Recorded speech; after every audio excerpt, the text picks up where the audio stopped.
Welcome back. Thank you for joining us. I'm Stephen I. Weiss, Senior Staff Writer at Inc. Magazine, and I'm here with Anish Shah, CEO of Mahindra.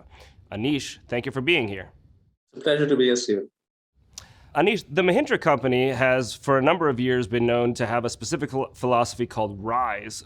One of the ways that was summarized was with the statement, RISE is about benefiting our stakeholders even as we benefit. It is about saying that doing good business and being good citizens of the universe go together. But when the interests of being good citizens and doing good business come in conflict with each other, how do you choose? Stephen, I'm actually going to go back in time. The Mahindra Group was founded over 75 years ago. And at the time of its founding, there was an advertisement placed in the Times of India, the leading newspaper in India, by our founders.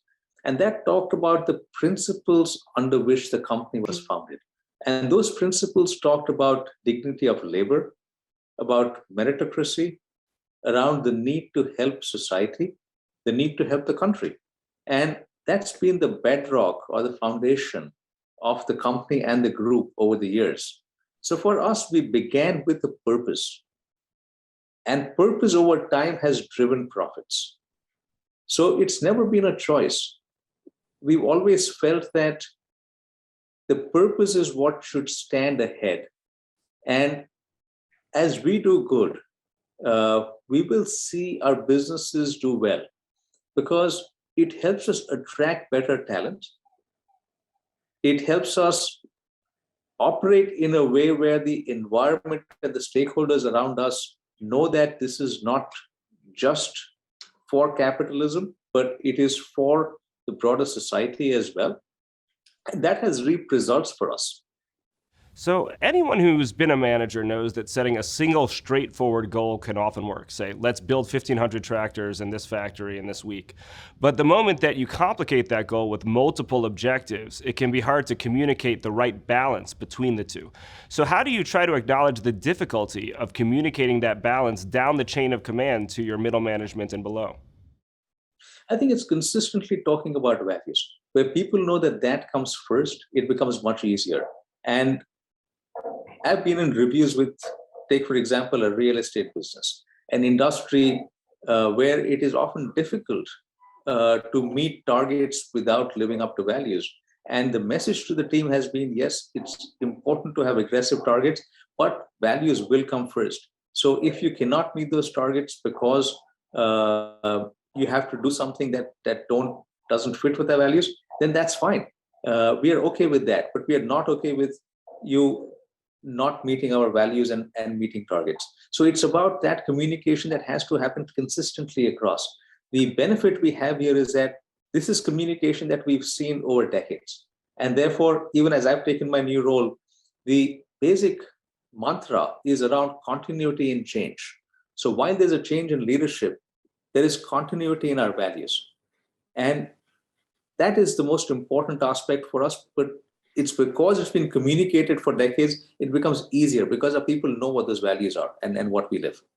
Well, let's talk about that change. Your company has gone from family leadership for a long time to your leadership. So how do you manage that kind of transition in a company, particularly when it comes to values? I joined this group about 8 years ago, and I was attracted to the group because of its values and because of its people. Having been part of the group, it becomes much easier to be able to take that and continue it. And to me, that was the most important aspect of that transition. There was a lot of planning that went into it. It was done very smoothly, but it's not just about that point of transition, it's what happens after that. And therefore, continuous communication after that around values. So first is internalizing them. Which was frankly very easy because that's the value system I came from prior to Mahindra. And that's what attracted me here. The second is ensuring that there's strong communication around it. And then the third and the most important part is living it in terms of actions. Because I talked about the example of the review with the real estate business. We can talk about values all day, but it's about what action do you take when you're with a business where a call has to be made. And if that action is inconsistent with the words, then the organization is going to see that inconsistency. So it's a combination of all of these three things, but most importantly, the actions that drive values every day. And another example on that is uh, even with regard to the performance feedback we give to our leaders. And we've been very clear on that, which is if you do not demonstrate values, it doesn't matter how good you've done, we are not going to rate you highly. And that has been done consistently across, which has given a very strong message to our leaders to say that what comes first is values. So it's those actions that will really drive what the organization feels and thinks. When it comes to global impact, your company relies heavily on the Indian economy and heavily on Indian agriculture amid climate change that is wreaking havoc on farms, and especially in India, where right now we have historic levels of heat and dryness. So, what is your approach to climate change as as a manufacturer of vehicles in this environment? So we started our work on climate change about 15 years ago. This is well before it became mainstream. And we saw that was important for the planet. We've done about 2,000 projects in that time frame. We've improved our energy productivity by 76% already. We are water positive today. We have the first plant in India that is a certified net zero plant. We've just launched a residential complex that is a net zero energy residential complex, and a large number of activities around it. We were the first to set science-based targets across 21 businesses. And for us, this is important because this is, again, part of our DNA to take a leadership and have meaningful actions on things that impact society overall. And over the next few years, we're looking at accelerating those efforts. And we look at it as driving towards being planet positive. So we've got targets of being net zero by 2040. But in my mind, it's not about 2040. That's too far away. It's what we're doing this year, next year, the year after that. And we've got a set of goals that have been set up in three areas. One is greening ourselves. Second is taking a leadership role to help decarbonize our industries. And third is nurturing the planet, which is being done by planting trees, by watershed projects, by regenerating farms. So the number of activities around each of these three things that are driving our efforts on sustainability and climate change.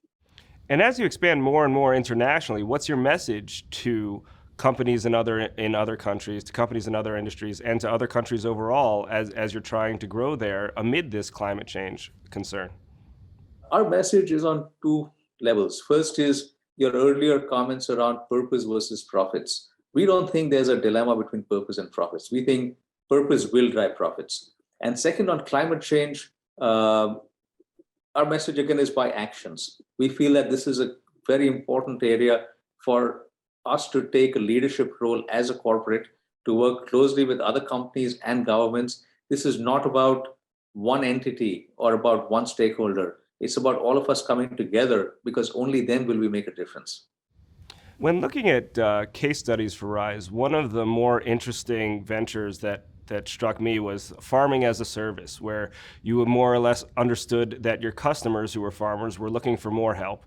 And then that would, in the long term, lead to more sales of equipment. And so if you could find service alongside sales of product, you could generate both a new revenue stream and continued relationships with customers. And a lot of businesses that we speak to, this is the number one problem that they have is learning how to speak to their customers, how to understand their needs, and how to address those needs, as opposed to working in a bubble or working in a silo. So what is the advice that you have for other business leaders on speaking to their customers to understand their needs and to identify products and services that really do move the needle?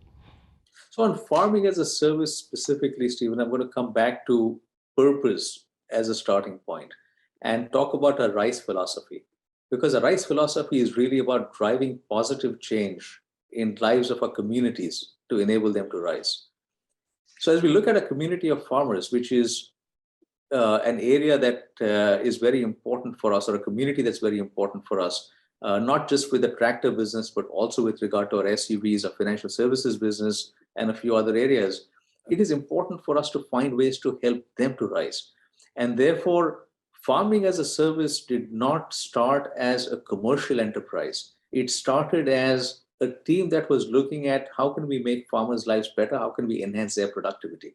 And this team over the last 4 to 5 years has worked closely with farmers. And in many cases, farmers have asked us, show me how this works. And we've told them, fine, we'll take 1 acre of your land and we'll actually do farming for you on that acre with these practices we are talking about, with the technology that we're talking about, and show you that the productivity in that acre is greater than what you see in the rest of your farm.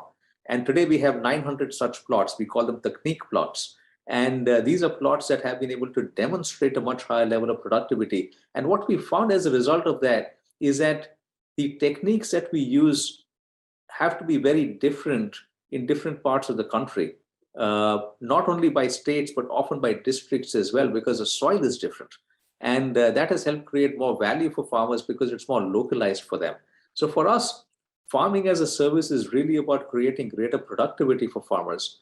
And that's really been the main step. It may turn out to be something commercial over time, but it started with purpose and profits will follow. All right. Well, Anish Shah, CEO of Mahindra, thank you for joining us. Thank you, Stephen. It's been a pleasure being here with you.